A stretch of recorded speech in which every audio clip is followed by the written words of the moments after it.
So how do we learn to support each other when we're grieving?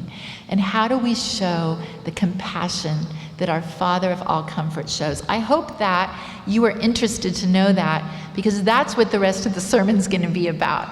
It's not going to be a theological sermon today. This is going to be a how-to sermon. I'm coming to you not as a theologian today, but as a practitioner. So how do we do that? The first thing we've got to do is turn to God for comfort ourselves. Because if we don't do that, we're not going to have something good to share. And our relationship will become vanilla or very muted.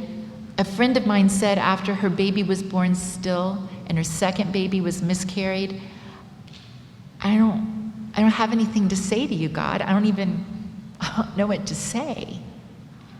Lament gives us something to say because we can tell him what we're really feeling. So we go through that process, but this is really important. You do not take what God has comforted you with and your situation and project it on the other person, because you know what? They're a different person. They're a different personality type, culture. If you're in the community, they might be a different religion. Their experience isn't the same as yours. So what you do is you remember what it's like to have somebody that you love die or leave you. You remember it, and you call back on that darkness and fear and anger and just feeling of overwhelm or discouragement or despair. And when you enter into conversation with that person, you are on sacred ground and you're remembering what it feels like for you.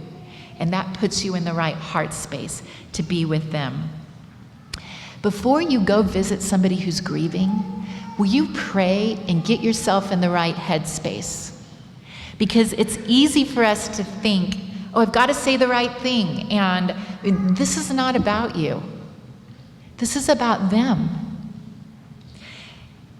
And we think, I've got to fix this, or I want to be the wise comforter. I want to be the hero.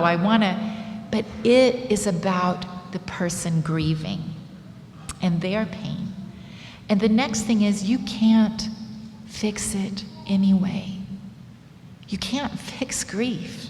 If somebody died, you can't fix that. But you can be there. You can be there for someone.